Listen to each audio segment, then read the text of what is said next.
This is Make It Plain. Make It Plain. MIP With Masamela Matfumo. Mark Thompson. Make It Plain. Get woke. As the Poor People's Campaign gears up for the Mass Poor People's and Low-Wage Workers Assembly this June 18th in Washington, the mobilization tour for the Poor People's Campaign stopped in Philadelphia on Monday. Had an opportunity to speak with a number of people as to why they were there, why they are involved in the Poor People's Campaign, including Bishop William J. Barber's own daughter, Sherelle Barber. We'll hear from her, but first, we'll hear from Jennifer Ware. We're in Philadelphia today because Philly hopes it's time for us to join the movement of the Poor People's Campaign, fight back for what we know we deserve in Philadelphia, what we know we've worked hard for, and we're here to represent and be a part of the social movement. And Dr. Sherelle Barber is here. Yes, I am. How are you? I'm doing well. How are you? Fine. And we're all here in Philadelphia. Tell us about this mobilization and everything and why you're here. Absolutely. So I think it's really important to know that Philadelphia is the largest poor city in the nation, and it has striking inequities. I, as a social epidemiologist, have seen the impact of COVID-19 in our communities. And if nothing else, we need to be in the streets and joining with the Poor People's Campaign because we know the disproportionate impact this had for Black, brown, poor communities, working communities in the city. So we're here because we have to be here. We are joining with the folks that are on the ground because it's what has to happen in this moment. Now, while we had this opportunity with you, you've also been kind of advising and pushing back on some of this COVID information, and because a lot of folks think that it's all over. What's your position on that? Oh no, it's not all over, but it really just shows our inhumanity, right? Because we want to push back to normal, but a normal that was killing us, and so we can't. It's not over, and it's especially not over for our communities, right? So this is, we want to push back to normal, but that's because we put profit over people, and because we don't, we have deemed certain lives disposable. So, but we've still got to remain vigilant in this moment because it's so necessary. Not to mention the pandemic report, Poor People's Pandemic Report came out, and it disproportionately affected and killed more poor people, didn't it? Exactly. So, like, for example, during the Omicron wave, when everybody's like, well, everybody's getting it, right. Poor counties had the 3.5 times higher death rates than the richest counties in this country. So, again, still having a disproportionate impact, will still have a disproportionate impact, which is why the Poor People's Campaign is so necessary in this moment. Ma'am, first of all, tell us your name. Louise. And what brings you out here for the Philadelphia stop on the mobilization tour for the Poor People's Campaign? Well, I think that Reverend William Barber, well, now Bishop William Barber, is one of the most amazing leaders. His Moral Mondays in North Carolina brought all sorts of people together. He got groups together. They thought they did not have a common platform, but he made them realize they did.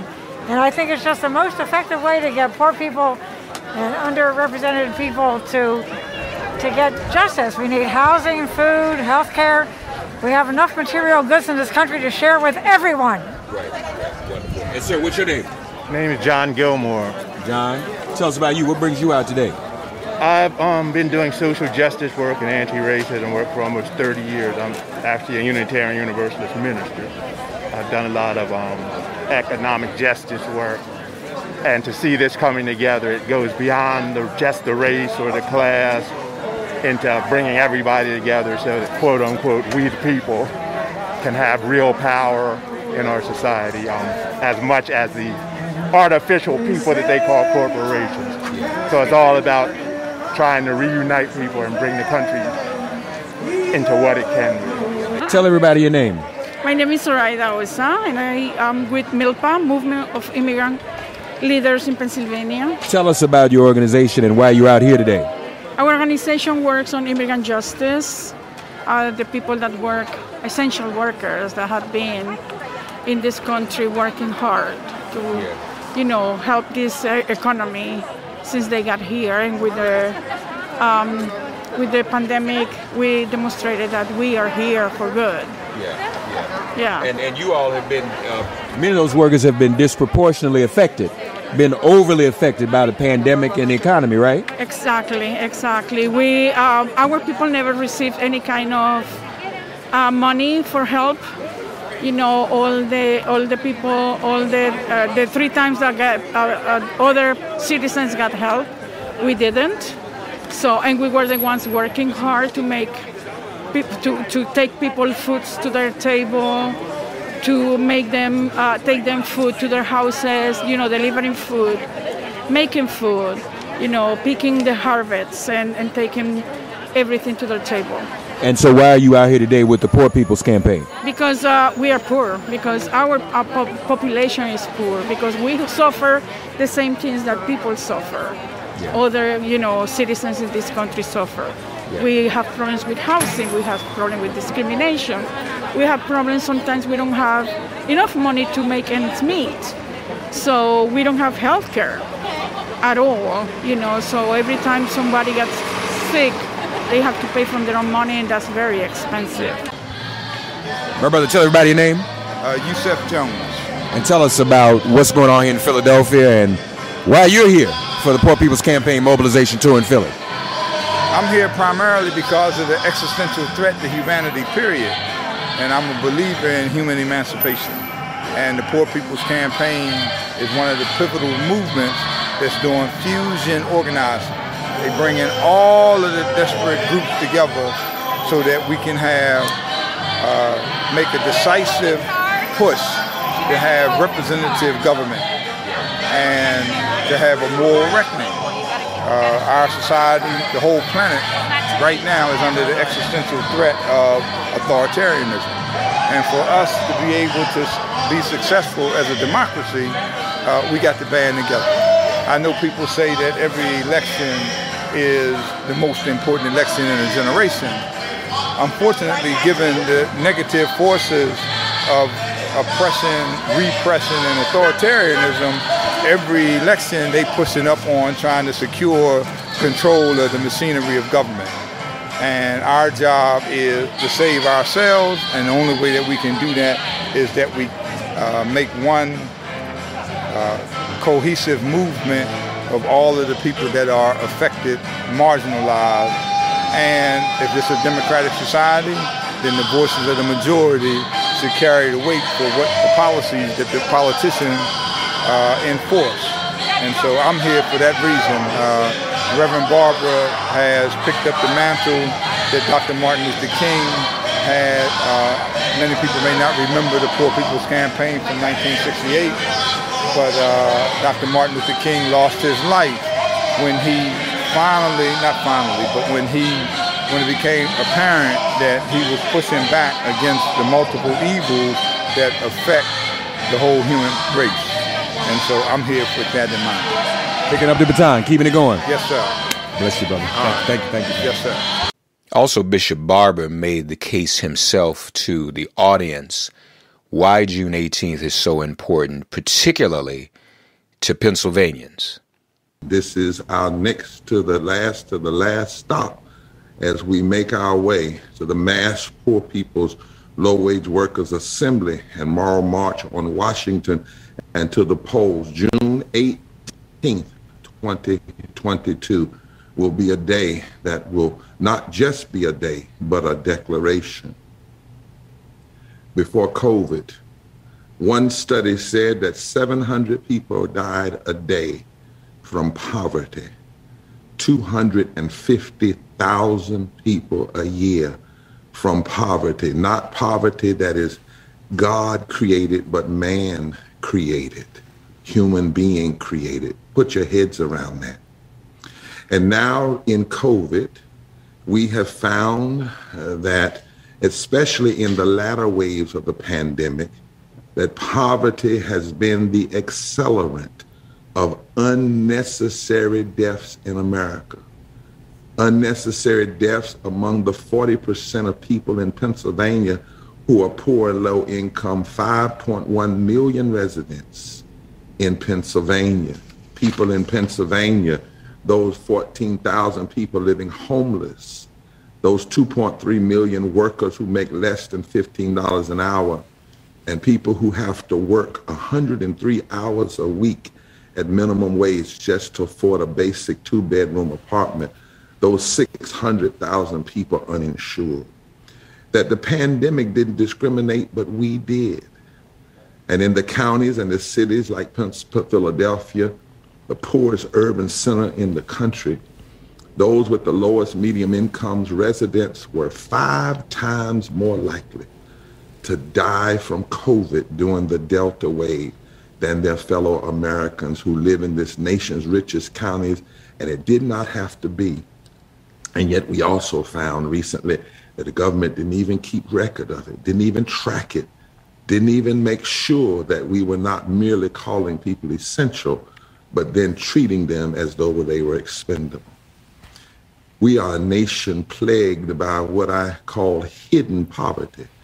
Just today in the New York Times was an article talking about how so many people just feel hidden. And what makes us most vulnerable is the basic moral contradiction that we have tried as a nation to ignore this poverty and low wealth for the last 50 years. We heard, too, from a domestic worker who's part of an organization called New Labor. And mind you, Delaware and New Jersey were also present. Hola, mi nombre es Silvia, miembro de New Labor y trabajadora doméstica. Hello, my name is Sylvia. I'm a member of New Labor and a domestic worker.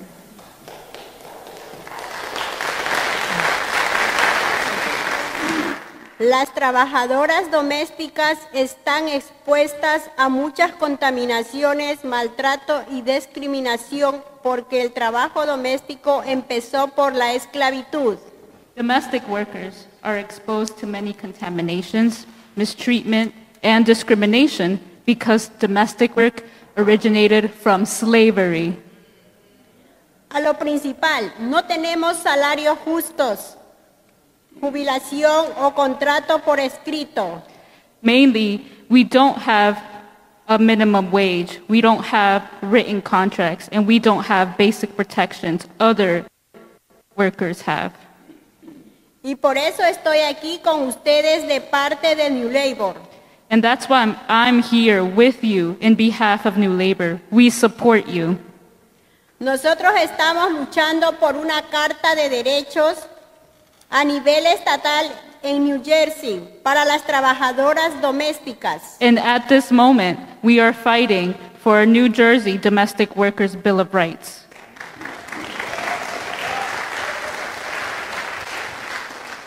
Nosotras las trabajadoras domésticas queremos las mismas protecciones y derechos de los trabajadores estadounidenses. As domestic workers, we deserve the same rights and protections as any other workers and Americans. Not disposable. We are not invisible, as this racial system tells us. Queremos ser visibles, queremos tener jubilación, queremos los contratos por escrito. We don't want to be invisible anymore. We want to be visible. We want to have the basic protections such as written contracts, minimum wage.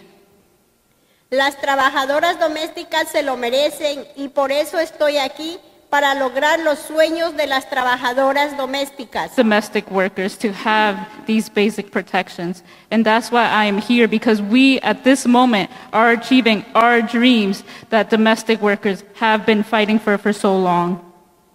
Y ya va a ser real. Por seguir luchando, si no hay un salario mínimo justo, seguimos en pobreza. Aquí en los Estados Unidos se trabaja mucho.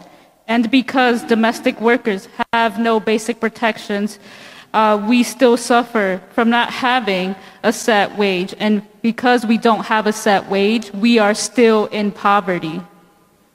Porque todo cuesta mucho. La medicina. Acompáñanos a las fechas de audiencia de la Carta de Derechos en New Jersey. Va a ser el 12 de mayo en Trenton.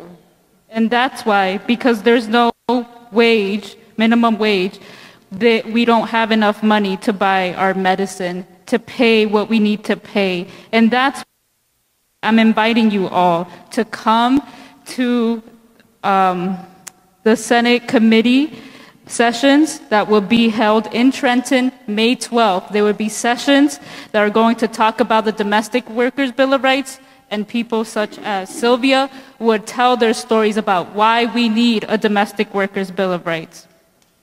Thank you. Thank you so much. Some compelling words. We'll be hearing more compelling words just like that from impacted people as we lead up to June 18th. Don't meet us there, beat us there, folks. Register at poorpeoplescampaign.org, if you will. Thanks for getting woke and listening to Make It Plain. As always, perform an act of kindness on behalf of an elder or young person. Write a letter to a sister or brother who just so happens to find her or himself incarcerated. Offer libations to the ancestors upon whose sturdy shoulders we all now stand. And above all, give thanks to the God of your understanding by whatever name you call her and him. All God asks of us is that we give each other love. Thanks for giving MIP love. And please remember to subscribe and give us a 5-star rating. If all hearts and minds are clear, it has been made plain.